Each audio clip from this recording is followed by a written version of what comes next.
Hello,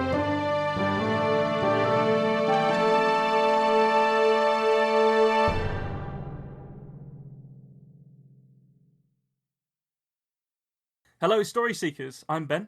I'm Nico, and you're listening to The Tiny Bookcase. This episode is another Right Light exploration. In these episodes, we'll be talking about famous and infamous writers, plus tackling prompts in their honour. Style, structure, or tone, the intention is to take our styles and see what happens when we try and make it feel like the greats. Today's author said that 2 questions form the foundation of all novels. What if, and what next? In many cases, the what if was a military scenario, and what's next was world-class operatives. It could only be the work of Tom Clancy. Tom motherfucking Clancy. So, as kids that grew up in the 90s, initially the books would have been well over our heads, I think. I think they were like early 90s was when the first ones were dropping, maybe like in the 80s. So my first exposure to the name Tom Clancy was through the game studio that he founded. Splinter Cell, right? Yeah. Yeah. So you got Splinter Cell and Rainbow Six, didn't you? Yeah. Like when in a bit of research for this, I had a look and I got a big nostalgia hit from the cover to Rainbow Six. Was it the soft orange lighting and the? It's got like the dude with the pistol like pointing at the thing. And it's with yeah. It's I remember seeing it at here's another big nostalgia hit. I remember seeing it on the shelves at Blockbuster where you could used to be able to rent games, and accidentally I accidentally rented something else instead of that, and that was like the one thing I could rent that month. Oh no! And it was just so it was something of a forbidden fruit for me. Yeah, Teletubbies on PS1 or whatever. Yeah, no, it was something else violent and gunny, but it's okay. But it wasn't quite in the same vein. It's something about snipers. Might have been Sniper Elite 1, possibly. Oh wow! Exploding testicles. What a time! No, it would have been too early for that. Yeah, it was. Anyway, it was some kind of precursor to that. Yeah, but so the novels. I mean, again, I think it went games, then movies, then novels. Yeah. Because you hear all. Go on, sorry. I ended up reading one at university, and it's only because I was already reading the Halo novels, and therefore convinced myself that I liked novels about shooty video games. Oh, I see. Okay, right. And then tried to read Splinter Cell, and I don't remember it at all, which says a lot. More about my time at uni. Yeah, I mean they're designed for, crossing the Atlantic. Yeah.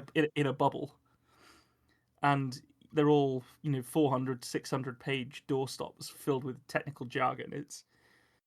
I mean, you want to get any further away from Jane Austen? You said last week about how she has loads of little chapters.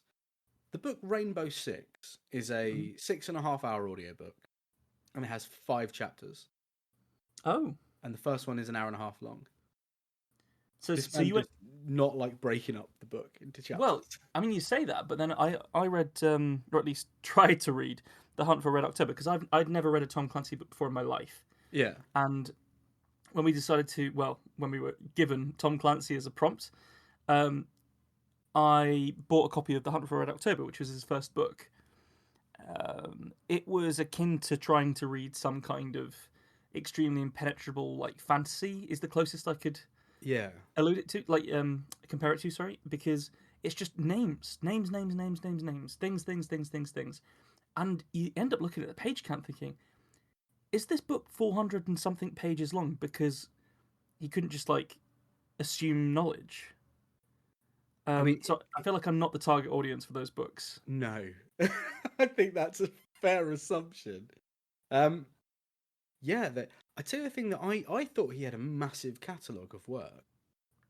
And is it not fairly big? I thought he was like pretty There prolific. are loads of books with Tom Clancy printed on the cover. Yeah. Most of them aren't by Tom Clancy. Well, I know that they continued to use his name after he died with the ghostwriter with the co-authors that helped him write the last few books whilst he was unwell. There's a couple of people. And I think he did still write quite a lot, just him during his lifetime. He definitely wrote a fair few, but I don't know. I'd had it in my head that it was all him. Okay, well, yeah, maybe. Shocked. Yeah, that's true. Yeah, just to go back to the Jane Austen thing, sorry, before we lose it. Yeah, go on. The Hunt for Red October cuts between people a lot. So it has the chapters as the date, which builds to a crescendo between the different crews of the different ships. So he does break up his work in that way. Yeah. Like it'll say, the Red October, and then it'll do a little paragraph from that, and then it'll move on to the next one. Okay. So I guess he does chop it about a little bit, but we are pretty far from Jane Austen and Hunter S. Thompson here. We've had 3 points on this particular spectrum, and they've all been fairly opposite to each other. It's what's really interesting. So you said it's a bit like fantasy, but I think that was really the case for him as a writer because he tried to join the military when he was quite young. Really, his eyesight was terrible, and because of it, he didn't make the cut for the army. And it does read. You do assume that he was in the army by reading it, I think, or perhaps in the navy from the Red October. But I think because of it, he just had an absolute fascination. This was the life he wanted to live. And there's a lot of quotes out there about him, talking about how important the military are to the American ideal, and yeah, it was a huge part of his identity and something that he never got to do. And I think that then it clearly came out in his books. Yeah. Well, there's possibly worse ways for that to come out, but the big one that I heard about was in my very limited research of Tom Clancy, I'm afraid, was that he got a shout out from Ronald Reagan. Which is the reason he had a career. Like it sold pretty well, Red October, but then it got a presidential endorsement and it just went through the roof. Oh, so which one did Ronnie like? Do we know? I don't actually know. I don't think it was the Hunt for Red October. I think it may be the next one. But getting a presidential shout out is a pretty big deal, isn't it? And that led to him actually being able to tour military bases and stuff, so he could increase the level of technical specification in his novels even further. So we in theory read for everyone on this podcast, but the idea of sitting and reading a story in front of a bunch of soldiers who are like out there on the line, like here's your brief respite from war so that this knobber can read you something they wrote down. I could not do that. Yeah. Well, we sort of had this conversation with. Do you remember when we had Dr. Charles E. Gannon on at the start of season 3? And he spoke about having to read out for the Pentagon. Yeah. In a room, and the pressure that put on him, it's pretty extreme, isn't it? So yeah, it's a messy situation. But then I guess if you're going for that kind of like hyper realism sort of techno thriller, I guess that's your dream come true, isn't it? To be in that room. Yeah. I mean, on the back of my copy of The Hunt for Red October, it says, it's a quote from the Daily Telegraph, the Pentagon almost exploded when this book was published. Well, he had a quote. I was looking up, doing a bit of research earlier on Tom Clancy, and there was a quote that said, "I wrote a lot of stuff that turned out to be real, so that was pretty frightening." So essentially, he was writing these stories down like, "Oh, wouldn't it be cool if the military was doing this?" At which point, a limo would pull up and they'd be like, "Mr. Clancy, get in, kid." He's pretty interesting, but we've obviously taken a crack at trying to imitate, maybe, or at least take something from the way that he approached writing his novels. Right, bookcase Satchel. Recon says the prompt is shadow.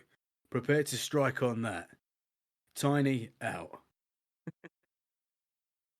Understood. Prepare to engage. Sorry. Do we keep that take, or? Mission failed. We'll get them next time. I wasn't sure how serious to take it, and then I started laughing. Well, this is all going in. I hope you know that. This is what happens when you write me serious copy, man. Okay, right, into the story. It was Shadow we were writing to, right? Yes. Yeah, okay, cool. Just didn't want to... Did you know it? I'll get him back. Mr. Army Man. Yeah, what can I do for you? What was the communique? The prompt is shadow. The prompt is shadow. Did you just say what was the communique? Yes. It's not a fucking pole dancer from Miami. Do you mean the communique? I do. I second guessed myself. I was like, communique. No, that sounds stupid. Communique. Fucking amazing. Right, here He'd we go. be turning in his grave. Shadow. Station Commander William Henry Spencer was not dressed appropriately to his rank or the weather. The uniform, helmet, and flak jacket were borrowed items from a junior squaddy. Recent and consistently high-rank targeting sniper fire had made such a precaution necessary. His predecessor had stepped out of a briefing at the Basra airport base to light a cigarette, and they'd found him with the wings on his lapels already soaked in blood a moment later. Sweat poured from Spencer. His pale skin had been bronzed by his time in Basra already. The heat of the 50-degree day had turned the stone walls of the buildings he and his squad threaded through into a furnace. Spencer glanced at his squad members with his dark blue eyes and noted the looks of barely disguised panic that made them look awkward and skittish. Were he to be wounded, or worse, they likely feared the reprisals that would storm down around their heads. Commander Spencer wanted to shake them, tell them to master their fears and continue on as normal. Didn't they know what was at stake? Yet such action, he knew, would only give away who he was, and so he had to watch as the squad crept through the warren of walls baked white by the unrelenting sun. The only man to look calm amongst them was the Basra native interpreter. Omar could speak every language under the Mesopotamian sun, and was driven by a desire to bring peace to his home. Spencer smiled at the man, who nodded his reply. All would be well, they hoped. It had all begun when the Iraqi army had gifted the Americans based in Baghdad with 6 top-of-the-line single-pilot YT-6 reconnaissance planes. Those low-wing aircraft came equipped with a multi-sensor imaging system which, whilst high-performing and precise, was counter to the American approach to use unmanned aerial vehicles for such tasks. The bureaucratic red tape surrounding the Americans' training on those birds had hogtied all attempts to make use of them. As such, the Americans had happily passed off the problem to a British-held base, and had convoyed the politically charged planes to Basra. Simultaneously, Spencer had inherited the command of the RAF base there, and with it came a multitude of problems. With every passing month the occupation floundered, roughly 200 rockets and mortar rounds pummeled the base. Every personnel billet, inside the reinforced barracks, was surrounded with a low concrete wall to prevent multiple fatalities in case of a direct successful hit from the opposing Mahdi forces. The base personnel slept restlessly as the intensity of the bombardment increased at night. The majority of that bombardment came from the Uti Triangle, a tangle of wetland and dense wasteland which could easily hide the mortars and rocket troops the Mahdi had stationed there. Supplies had to be escorted in and out of the base, or else succumb to the inevitable raids on the outskirts of the city. The orders needed to push back the Mahdi were not forthcoming from HQ, nor were the troops or munitions necessary. He'd even been told to ground all British air support and await orders. To top it off, some crack shot amongst the Mahdi was making a name for himself by eliminating any officers that tried to overtly do anything about the situation. So, Spencer found himself commanding a skeleton base, guarding the most important economic city in Iraq, and unable to show his face. The idea had come to him when he was inspecting the old control tower at the Basra airport. The place had once been a hive of activity in a thriving modern city. Local commercial and hobbyist pilots had been accounted for on a manifest stored in the control tower. It had been a simple matter of cross-referencing their documented experience with the skills necessary for the YT-6s, and suddenly Spencer had a list of potential pilots who could fly the unused recon planes for him, without the need for HQ to give the okay. The main issue was finding them, and of course, what they might think of the offer. Over the next month, Commander Spencer had sent deep patrols into Basra. Ostensibly, those men had been given the task of rooting out sniper nests, and pushing back any Mahdi forces bold enough to come close enough for precise mortar and rocket attacks. Their ulterior motive, however, was to follow up on Spencer's list. One by one, names were crossed off by Omar, who had been nested in the sweeping squads. Many were dead, others had fled, and those that were willing wanted reassurances. By the end of it, Spencer had a list of 12 possibly willing pilots for the 6 planes. All of them had agreed to gather and meet with him. It was for that reason that Commander Spencer found himself sweating in borrowed fatigues in the maze of Basra. The war had not been kind to the city, nor the people in it, and Spencer winced to see the impact of Western intervention writ large in the rubble and ruins of once fine buildings. It was within one such building, shaded and mercifully cooler than the streets, that he was brought face to face with his prospective pilots. It had not escaped his imagination that it could be a trap for him, that at any moment automatic weapons fire would end not only his life, but his attempts to succeed. In that moment, Spencer was unsure which he would mourn more. After a moment's effort expended to control his fears, Spencer began to speak. He was careful to avoid any zealous mission statements, and kept it to the facts of the situation and the tactical necessity at hand. He stopped every few sentences to ensure Omar could translate in manageable chunks, and as he did so, he studied the faces of the Iraqi pilots before him. Their features bore the resolute desire to help he had hoped to see. He knew he needed them, and they knew they needed him and his troops to stay in Basra. His words were nothing they had not heard before from Omar, but his presence seemed to double their resolve. When Omar had finished translating Spencer's last statement, they all stood and shook his hand. One man even went as far to speak harshly in English. "Fuck the Jaish al-Mahdi." Omar smiled broadly at Spencer as the details were arranged. A month later, with daily training and an overstretching of Omar's talents at translation, they were ready. The recon planes, without needing permission from the Home Office, or the languid brass they'd put in charge of the foreign occupation, took to the skies on the clearest and hottest day of the year. Spencer stood in the old air traffic control tower, minding the instruments with his administrative staff, and watched the wasteland of the Uti Triangle. The winged shadows of the planes crisscrossed over that Mahdi-infested land. He imagined the hum of those engines, the stillness of the air through which they soared. He thought of the Mahdi insurgents looking up as the sun was briefly blotted from them. Gradually, the pings of mortar nests and troop activity began to sing from the instruments, and Spencer issued orders through his adjutants to target patrols in those areas. That night the sky above Basra was no longer empty, and Spencer listened to the crackling of automatic fire as the patrols made contact. A single mortar was fired at the base that night. The next night, all was silent, and for the first time in Basra, Commander Spencer slept well.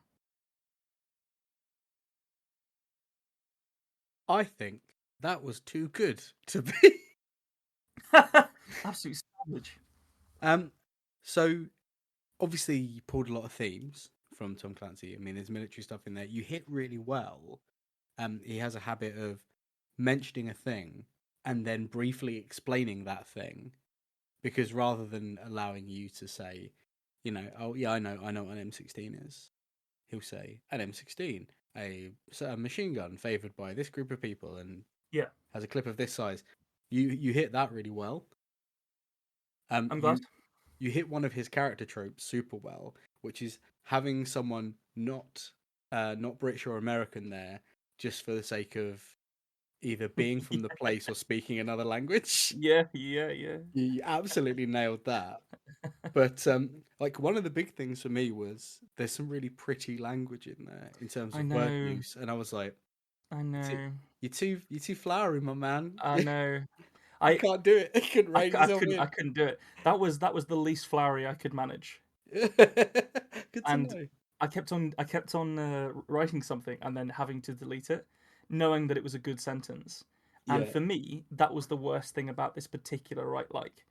Yeah. Because with Hunter, it the kind of chaotic nature meant that you could put it in and then bracket it.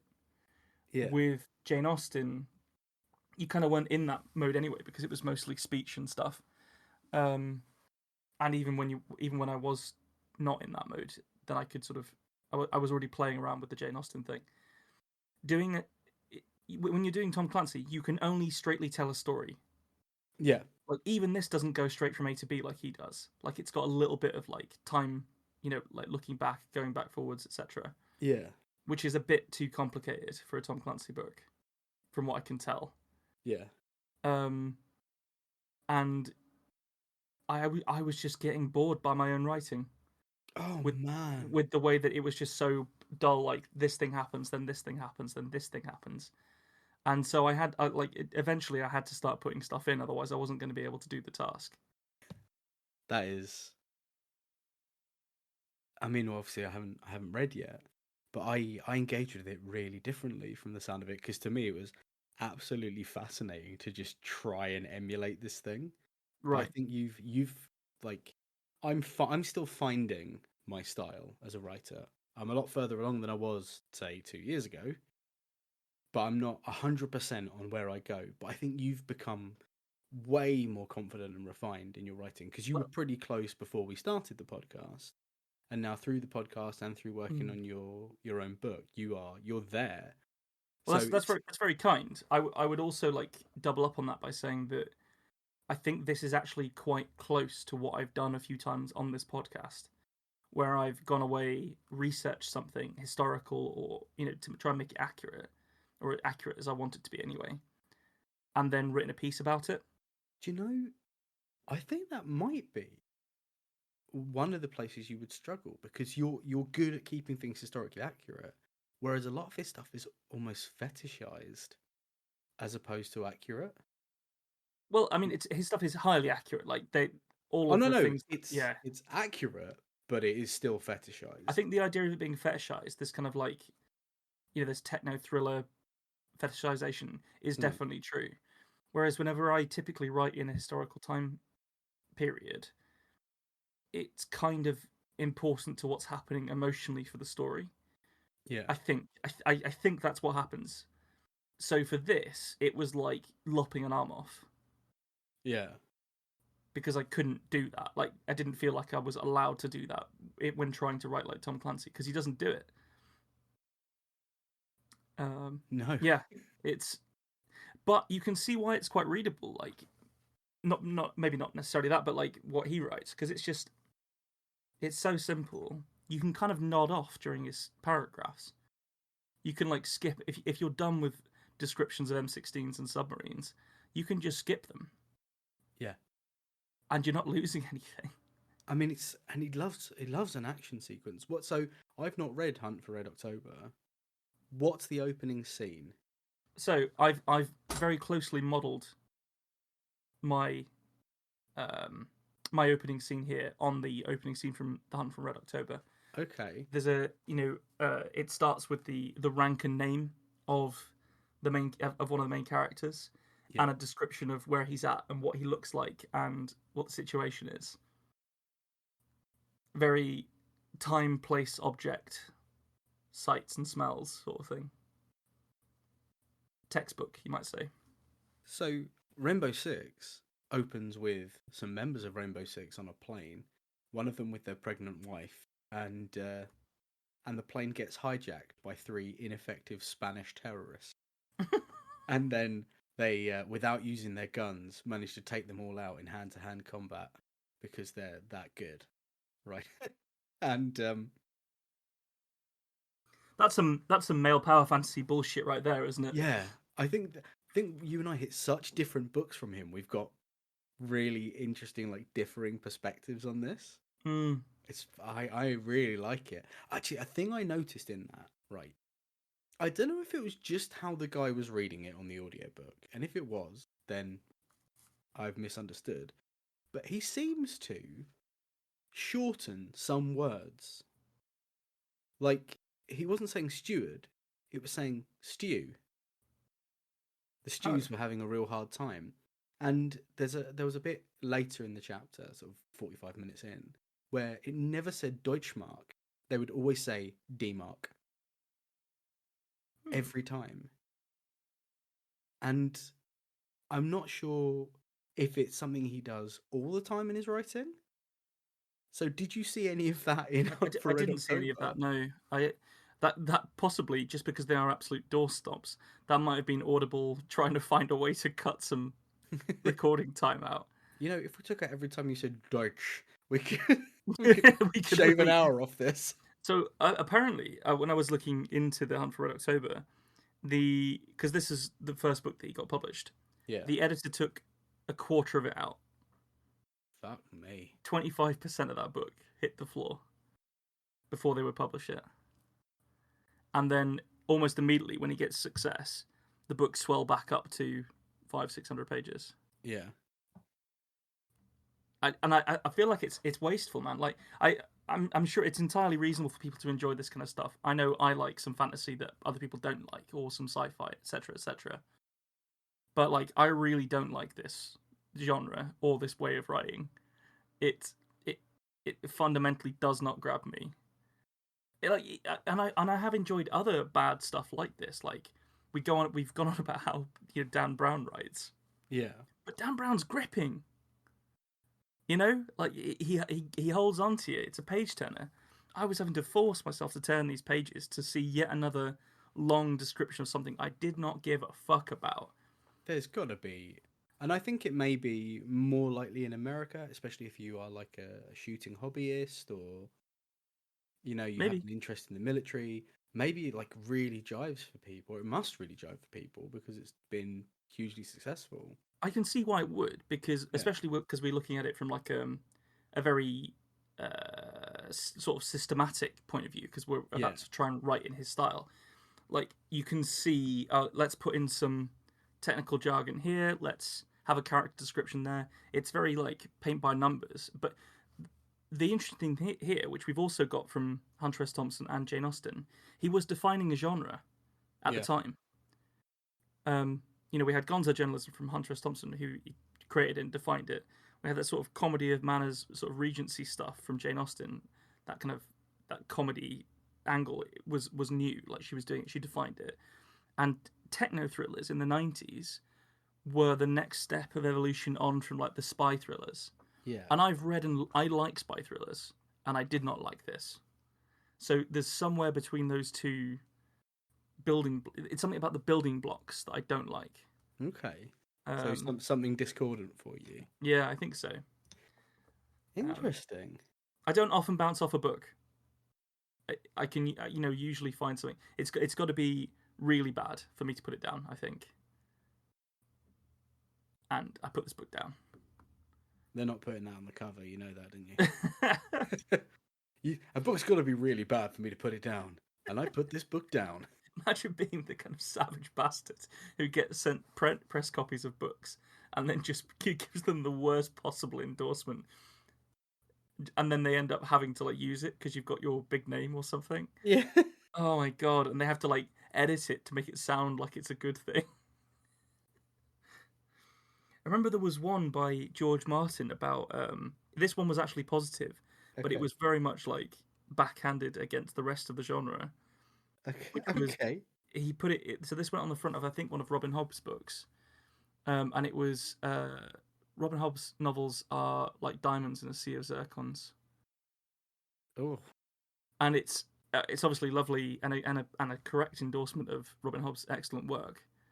But it absolutely smashes the crap out of everyone else aspiring to be at the top of that fantasy genre in this sort of. The only nice way you could say that is Robin Hobb's books are like big diamonds in a sea of other, smaller, but still valuable diamonds.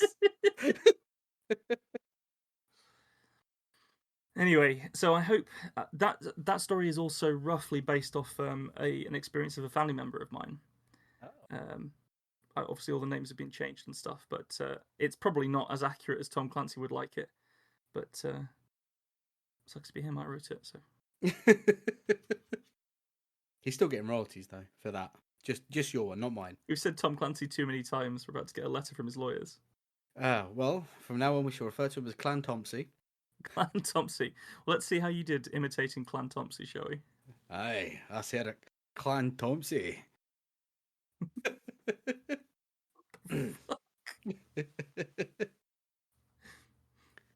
Shadow. John Coldshaw had spent more nights curled in a sleeping bag than a scoutmaster. Yet, still something about sleeping under the stars raised the hairs on the back of his neck. The fire they had made was burning low now, by choice. Each man around that small flame was an expert in surviving adverse conditions, especially in enemy territory. He threw a sidelong look to Corporal Henry Stayworth. The Englishman was a steady 6'2", his dark hair getting a little long given their time in the jungle. He was trained in the art of combat by the UK's Special Air Service, and as such was one of the deadliest men alive. His face was set with its usual grim determination. His lips worried at a cigarette that he had yet to light. Coldshaw had been on enough strikes with the Brit to know that something was wrong. He'd also been on enough to know better than to ask. Across the cab sat the Iranian, Armin Yukhtar. He cradled in his lap the HK M306 favoured by his nation's own military. Its heavy barrel seemed tiny in the man's powerful hands, the slender muzzle even more so. The air of distaste that the soldier next to him seemed to sweat was understandable. Huck Bagfort was a country-bred American boy, bigger than the bulls he'd raised as a lad, bigger than the tractors he'd driven for them. A few thousand miles in the wrong direction, and he would have grown up as a poster boy for the USSR. He was trained well enough to not look straight at the Iranian. A good rifleman knows to keep your eyes on the target, not the danger, and Huck was one of the best in the business. International teams like this were always at risk of mistrust, but the enemy of the enemy is a friend, and both men knew that. Both too would have caught a hollow point round to the head for Coldshaw, and boy was he grateful for it. The last man, their tech wizard, Juan Calvarez, worked away at the foldable computer he'd brought into the field. A river of cables ran from it into his heavy pack. He wasn't your average nerd, just a boy got bright. His long history with college football and knee injury in the NFL were enough to know he wasn't going to be pushed around. The star player looked up from his work and addressed their captain. "Things pinging like crazy, sir. Never seen so many signs of life." He spat into the fire, which hissed like a snake. His manners were coarse, not unlike John, once upon a time. "Then again, this is a jungle. Everything is alive." Coldshaw thought about his words. This was a tight spot, one even his 30 years of combat experience was struggling to come to terms with. He knew he was getting older, but he was still sharp. He could still think his way past any issue here. The locals had called it demonio. Even Huck wouldn't need a translator to figure that one out. He figured it must be some agent gone rogue. After all, that's what he'd formed Shadow Unit to be used for. There was no one more dangerous on Earth than them. Highly trained, well-directed men. When one of them went rogue, well now that was almost a new kind of dangerous. He turned the slip of paper over in his hands and thought about what they told him and Henry at the outset. "Whoever it is out there, it's torn apart their military police like no one's business. We're relying on you and your shadow team, Captain Coldshaw." Someone was always relying on them, even if most of the time they didn't know it. He and Henry had asked around the locals. Henry had a solid education in Portuguese and had been useful in gathering the information they needed. He probably should have had the comm, but Coldshaw wasn't ready to give that up just yet. His knees had time in them. He could still take any of these bucks to the ground with a good leg sweep. The people had spoken of a figure in the jungle who would pick off anyone that went too far in. It left the bodies damaged horribly, looking almost torn. Sounded like the bastard had a Bowie, but no whetstone. That was pretty grim as far as things went. Beyond that, all they knew was that people didn't go out there anymore. Whoever it was had succeeded in making their own little safe haven. But why here? What was there worth settling into out here? As if the world knew Coldshaw was distracted, there was the sound of cracking some way off. He caught it though. Still had it. He stood ready to give a command when the fire in their camp centre blinked out. There was a moment of silence, then all 5 men sprung into action like a well-oiled machine. The Iranian and farm boy had their rifles up, back to back. Between them, they scanned the perimeter expertly. Henry gave the first call out. "Night vision on!" There was a soft hum as all the men flipped their visor lenses down, painting the jungle in a bright green light for all of them. Steam rose from the men, but the fire was gone and showed no remnants of having been lit at all. Coldshaw slipped his Springfield XD from the holster at his hip. Good American steel in his hand acted as a comfort, especially as he knew any man who broke the perimeter would be dropped by his shot. A voice called from the darkness. Coldshaw realized it was within the camp. "Say again, star player." The quarterback spoke again. "All life signs are gone from the radar, sir. Save for us." "Impossible." The Brit had turned to look over his shoulder. A rookie error for so experienced a man.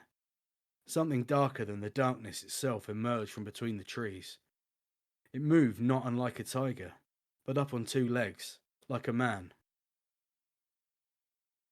"Flares, flares, flares! Night vision up!" came the call out from Coldshaw. If the lenses were not taken away from their eyes, the sudden burst of light would be blinding, no different than a flashbang grenade. The goggles were providing no help anyway. Whatever this thing was, it was interfering with their night vision, even if he couldn't figure out how. On his order, visors came up, and flares were tossed with expert precision. In the red glow of the snapped sticks, whatever was attacking the Brit seemed to get only darker. "Pedapsag!" The expletive burst from Yuktar. Coldshaw's Farsi wasn't good enough to know what it meant. It came accompanied with a 3-round burst from his trusty rifle. The muzzle flare illuminated the clearing in a series of flashes, not unlike the lights of a disco. The shots were true, so it was with some surprise that Coldshaw watched no blood spray and the rounds impact a heavy tree behind the enemy. "Open fire!" The order was too late, Coldshaw knew, but it had to be given officially. As he spoke, the body of Strayworth came apart at the middle. The meat pulled apart and a wave of lifeblood splashed against the leaves of the surrounding jungle. Whatever had ripped him apart, growled. The roar of Buck's rifle and the 8 or so feet of blazing muzzle flare that came with the sniper round filled the clearing for a moment. The aim was perfect, right under what should have been the left eye. Instead, a plant behind the thing exploded into a shower of pollen particles. The shadow leapt among the shadows. The name that had seemed so powerful an image to Coldshaw was being shown the true meaning of its power. With a huge blow, Buck's head turned on his shoulders. The Iranian whirled at the horrifying cracking noise, and for just a moment they were eye to eye, before Buck crumpled into a heap. In a show of pure force, the Iranian's training kicking in, the rifle was switched to fully automatic and began unloading its enormous clip into the thing. Almost calmly, it reached for the end of the gun and took it in its enormous hand. The round whizzed through, leaving faint trails of black smoke behind them. With a jerking motion, the thing spun the rifle in Armin's hands, the muzzle pointing suddenly at the quarterback, who threw his computer aside and reached, too late, for his sidearm. The rounds of the Iranian rifle blew holes in his chest, and then much larger holes in his back. The fine pink mist coated the leaves behind him. With a crunch, the Iranian cried out in pain. The thing snapped his arms upwards, dislodging the rifle, which now clicked empty. Then, almost absent-mindedly, backhanded the man's head off of his shoulders. Coldshaw saw the laptop slide to a stop by his feet. There was only one green dot on it now. Him. He knew soon it would fade to nothing, unless he stopped whatever the hell this was. Remembering his training, he raised his right fist and feinted. The false jab designed to distract his opponent before his powerful southpaw took it through the jaw and put it on its arse. His hand met no resistance, and then he felt it stop. His muscular forearm was gripped in the enormous smoky hand of whatever the hell he was fighting. In a moment of decisive action, he ripped the pins from the grenades at his belt. Some were smoke, some flashbangs, but some, he knew, were fragmentation grenades, designed to blow everything within a quarter mile to dust. Combine that with everything else in this camp, and it was time for a real big boom. The thing pulled him terribly close as the first tick sounded. Then it seemed to breathe him in a moment, before looking at Coldshaw with eyes he hadn't been able to see before. He felt terror, ancient terror, deep in the part of his mind that was once an ape. In his last moments before everything became heat and light, he pissed without control, and felt fear for the first time in decades. "It is done," whispered the village leader, his voice soft after the enormous explosion that had shook the night air. He felt calm, then. The old gods were fed, and for once, not by his people. Well, I'm gonna return the compliment. I think that was too good. Oh no! But I also think that the way that you like deliberately put some bad stuff in there was really solid. That simile about the like a disco Yeah. was like was so brutally blunt. I actually guffawed because I could imagine reading that on the page and being like, oh come on. There was a bit when in Rainbow Six where he's talking about them spraying drugs into people's face to kidnap them, and he said with a spray bottle, not unlike the one you would use to water a plant. We know what a spray bottle is. Thanks, Tom. Glad you were here for that, man. I'm glad you like really cleared that up for me. That was I would have I think possibly a big part of it is that you just really brought it to life. The narrator voice, then you kind of got the pigeonholing of each of those accents just right. Yeah. I just love the way he writes characters, man. Like, yeah. I did it in there as a joke because every character he introduced in that book, it would be like they were 6 and a bit feet tall and muscular and the best in the world at whatever they did. The first time you did that, he was a steady 6'2", and I was just thinking that was so perfectly done in being like, what the fuck is a steady 6'2"? It's a measurement. Like it's like trying to inject a bit of personality into a number. It's fucking horrendous, but totally on brand and well done. I would say if you can bash that out, you could have a Shadow Squad trilogy on an airport bookshelf before you blinked.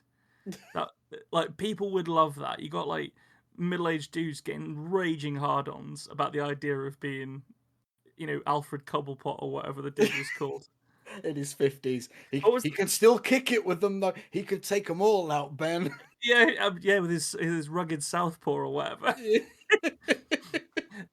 The description of the dude who was like as big as the bulls he trained or something, and had he been born a few miles in the other direction, he'd have been a poster boy for the USSR. I was like, Christ, this is perfect. So what was that character's name? Give us the characters' names again, each of them. Okay, I'll find their names. So, our main guy was John Coldshaw, because of course he was. That's spot on. Then you had your Brit, who was Henry Strayworth. Oh, he's got a bit of a cad to him, is it? Oh yeah, he had a moustache. I didn't need to put that in there, although Tom Clancy would have, wouldn't he? Yeah. Armin Yukta was the Iranian. The dangerous Iranian. The dangerous Iranian. The gigantic. I love the idea of the sniper just being a really big dude, because that would be so awful. But yeah, his name was Huck Bagfort. Yeah, that's the one. That was really where I was like, oh, we've strayed into satire at this stage. We really have. And then Juan Calvarez was the NFL superstar turned tech genius. Because God forbid that the computer guy be a wimp. I can tell you right now, all of those men are under-endowed below the belt. Yeah, this was the small dick demon that came to get them. Oh, you know the joke in there about the word demonio? And even Huck wouldn't need to try. That was because I was like, what's the Portuguese word for demon? And looked it up and it was actually demonio. And I was like, ha. Even Huck wouldn't. Yeah, oh god, that was I thoroughly enjoyed that, but I think I enjoyed it from the way that you lampooned the genre. Yeah, do you know what I mean? I found a lot of stuff in there that I really enjoyed riffing on. Yes, and you did it really well. That was really enjoyable and also extremely well told. So that for me, that was that was really fun. Yeah, I think it does illustrate what you were saying, that we read two very different books. Yeah. Because the sort of techno thriller you find in The Hunt for Red October, I think, is quite geopolitical, has a lot of like motivations and stuff. Whereas it sounds like Rainbow Six is SAS porn. Oh yeah. which Big which time. which I think I would have enjoyed more. I think I could get behind just pages and pages of brutal violence rather than technical descriptions. The whole thing about it being the SAS is that at the beginning he's like, "Oh yeah, we're the main guy is obviously American. The guy who set it up, Rainbow Squad, but he set it up in England because the SAS are really good and they can get stuff that the Americans can't. And there's less rules here than there are in America, Oh so yeah, it's like way gooder, it's way gooder, man. way It's gooder." way gooder. It's just really fun listening to a gruff American voice on Audible say, "They landed in Heathrow." I'm like, yeah, they did. God, the duty free is shite there. Why did they land there? Here, do you want a big Toblerone, boss? Stow it. Stop it. But you like, I think we both got a fairly straightly told third person narrative. Yeah. I did stray a little bit into some flowery language. I think you wonderfully, whenever you did go for a description, chose the bluntest tool in your toolbox to do it. It Which was was really strange because I love comparing stuff to really unique and obtuse but somehow perfect descriptions. So to just be like a disco. It's really like satisfying. it's gonna stick with me, man. Because it was, if I'd have been reading that, it would have jumped me straight out of that book into laughter. Like, I would have had to put it down and just maybe tell somebody about it before I could continue. It would have been me you told. Yeah, That's I would the have best told part. you. Yeah. I would have been like, look at this fucking wank. No, that was, but oddly gripping. Like, I think you got the gripping thing more than I did, for sure. Because yours was far more digestible and readable. I think I went a little bit more Suriana and less Tom Clancy in my one. A lot of that, of how it ended up being interesting, is actually down to your Jane Austen thing. Oh, And, right. me saying to you, how did you think of putting a sci-fi element in? And it wasn't until we did that I realised I don't have to just strictly write their genre. I can still write a story that I want to Okay. write. And Yeah. that's how I ended up. The first my Hunter one was a bit too journalistic and wasn't really a story because I went too hard on the Gonzo thing and I didn't really like put much in of. I mean, it wasn't really Austen enough. It was still fun, but I think this one is the first time I've really kind of got my teeth into the challenge. You definitely found a deep gear for that. Like, that was really competent and well put together, to the point where you were playing with genre and tone and sticking your tongue firmly in your cheek whilst doing so in a way that was very endearing. So I think that was really well done. I thoroughly enjoyed listening to it. Admittedly, I probably wouldn't buy the book, but I think hundreds of thousands of people would. And I really think you'd give a lot of people, who have erectile dysfunction, strong boners. Are these men who their knees were getting on, but they still had a leg sweep in them for any of these young bucks? Exactly, yeah. Those kind of men. Oh, beautiful. You really got the need for like a big bad as well in there.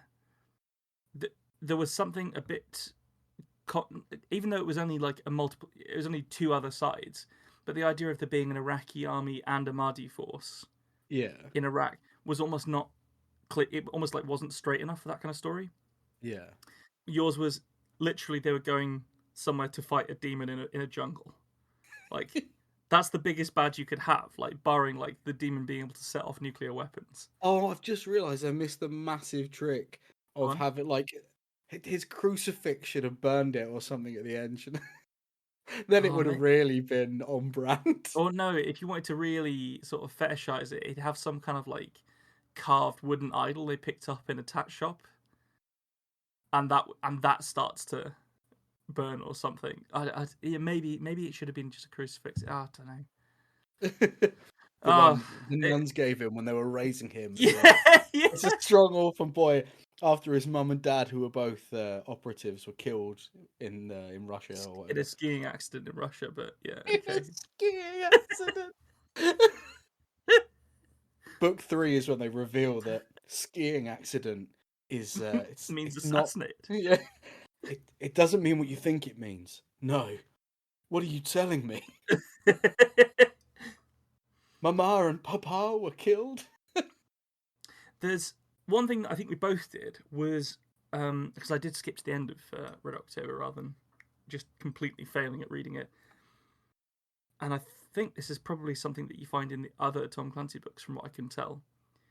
The ending is sort of a moment that it builds tension fast and rapidly towards the end, and then there's a moment of exhalation, a continuation, and the unlinked third-person narrative in your one allowed that to be the village, this uninterrupted thing. And for my guy got a good night's sleep, despite the fact that people were killing themselves like 5 miles away. But both of them ended on like and relax. The thing is done. It's over. Which I think he needs to do because they are airport books. He can't leave someone strung out, questioning their world. Flight left to go. Yeah, exactly. Like he needs to calm people down at the end of the book. And it was all fine. And it was all fine. Yeah. The good guys won. I tell you what, actually, you didn't do that. The good guys didn't win. Yeah, good. Unless, what if the good guys are? Oh, that's a bit subversive for a Tom Clancy book. That if the indigenous locals are actually the good guys, come on. Let's be real now. There's one more thing I've got to bring up from Rainbow Six. Go on. And so the main big bad with his briefcase full of D-marks or Deutschmarks for the unaudibled, he keeps seeing on the news. So Rainbow Six keep turning up at like terrorist situations, like people being taken out of embassies and banks being held hostage, whatever. And every time they get there, they're like, "Oh, but no one can know who we are." So like the local police will be like, "Oh, here are some jackets with Polizia written on them. Just put those over your." So then this bunch of like multicultural dudes who are all like 6.5 feet tall and jacked to shit with super high tech weaponry. But they just, they're wearing the Polizia jacket, so they must be the Swedish police, right? And then this character, he sees it on the news and he's like, I didn't know the Swedish had a good military police. That's unusual. And then they do it later in Austria. And he says to someone, well, I went to Austria and I didn't think much of their police force, but those guys seem very professional. Do you not think that's weird? How strange. But what a thing for a character to have as a trait. Yeah, I went to Austria. I thought their police was shit. Didn't get arrested around verifying the integrity and sort of tactical ability of the local police forces. Yeah. Odd, very odd. I thought you were going that you wanted him to do one in London and them all be in Bobby outfits, like old-fashioned Bobby outfits, but wielding M16s. Hello, hello, hello. Yeah. It's hello. Do you know what? Don't worry about it. It's all right, mate. Loads of like moments of I didn't really get any in. I kind of tried, but of like nearly tension. Like there's a bit where one of the guys, he's wearing a ghillie suit and he's got a big sniper rifle and he moves and it's like, oh, a man that big moving, you're gonna notice it. And the mark sort of sees him move, but he was wearing a ghillie suit, which is a series of rags carefully sewn together to resemble a bush or pile of leaves, which is literally what it said. And good lord. So it's like they turn, they see him, but then they're like, oh no, that's just a bush. What? And that was the whole thing. And then he shot him in the head. A 6.5 foot high bush that runs towards you with a sniper rifle. A bush up in a vantage point. Like, that's weird. What a weird place to put a pile of leaves. Maybe they're saving them for something. You'd have to get that guy who goes around sort of verifying things. Be like, that's weird. That's a pile of deciduous leaves. What's they doing up there? Oh. So yeah. there was one quote that I kept on encountering when I was researching Mr. Clancy or whatever we're calling him. Clancy. Clancy. Oh god, we're gonna get so cancelled for that bad Scottish accent. And it goes something like this. So this was in the Washington Post in August of '93. Okay. So this is early on. I think he's 2 or 3 books in at this stage. And it reads as follows. Let's get one thing straight right off. No one reads Tom Clancy for his style. Not for us the prosy pirouette, the earnest buildings Roman, the modjust, the finely limed character, the universal slice of life. Not Slice lice. of life. Slice of lice. Terrifying. Universal slice of life. What Clancy manages to deliver to us, armchair warriors, more often than not, and without remorse is no exception, the book in question, is a different kind of virtuosity, a meticulous chronicle of military hardware, a confident stride through corridors of power, an honest-to-God global war game, and a vertiginous plot that dutifully tracks dozens of seemingly disparate strands to a pyrotechnic finish. It's flowery, but I think Marie Arana Ward is correct. You go nowhere near Tom Clancy if you're looking for what she's basically saying is good writing. But if you want something big and kind of complicated, told extremely bluntly and simply, Tom Clancy can do that in 6,500 words. I mean, I can vibe with it, man. This is just like the schlocky movies that I like. Well, there's a reason they turned 3 of his books into schlocky movies. Yeah. That's what they are.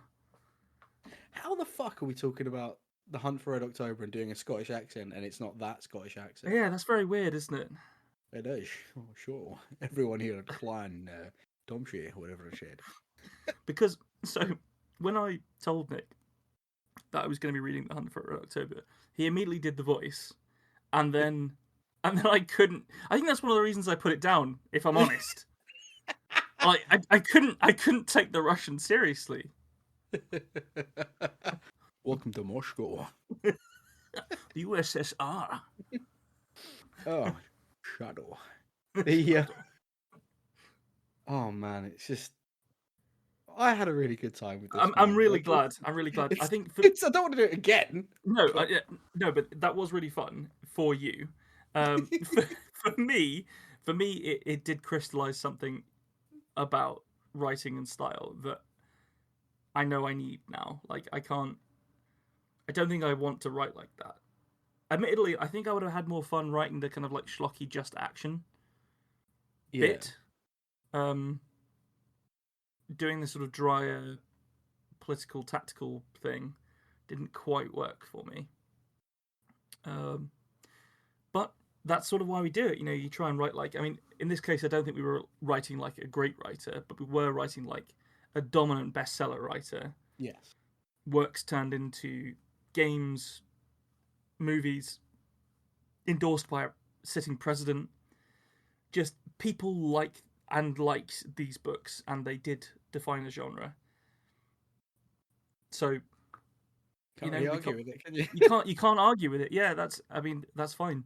But in the same way that you didn't really get on with the Jane Austen, right? Like because you don't like that kind of storytelling, or that era, or you know, it could be a combination of factors, doesn't it? It's just not my jam. I think in this case, oddly for me, because I like historical fiction and I like, you know, gory, low fantasy, violent fiction. So you'd have thought I would have found a foothold here, but I just didn't. I didn't like it, and I certainly didn't enjoy, as I say, lopping an arm off when I was trying to write. Yeah. So there we have it. Tom Clancy. After so we've had Hunter S. Thompson, Jane Austen, and Tom Clancy. This is the weirdest orgy I've ever been to. It's very strange. It's very strange. We'll have to see who we're going to add to it next time. Sorry, I can't get past that. You can't end on the orgy. The anal orgy. Analogy. Don't forget, guys, if you do want to have a go and write along with us, it is 800 to 1500 or a little bit more if you broke the rules like me this week. 800 to 1500 words. It's in the style of Tom Clancy, and this week's prompt was Shadow. As always, we'd love to see anything you write, so feel free to send it to us or record it and send it our way. Yeah, we'll repost anything we find. I'll also personally read any of your Tom Clancy efforts, which is saying something, I think, at this stage. Thanks for joining us for this episode of The Tiny Bookcase. Remember to subscribe, otherwise you're going to miss out on the future fun. Also, tell a friend. If you like this episode, link them to it. We'd be tremendously grateful. You can follow us on Twitter at BookcaseTiny, Facebook at The Tiny Bookcase, and Instagram at BookcaseTiny for updates. Speaking of supporting the podcast, well, magic can only take one so far. The Tiny Bookcase is supported by the generosity of its patrons. Those kind souls have really kept my belly full the last year. Let's cast a spell for them, shall we? For rich ginger tones on their scalp, let us cast the Orangi Hedondo spell for Scott Byrne. And for general fabulousness, why not the Ooh La La How's Your Mother spell on Matthew McLaren?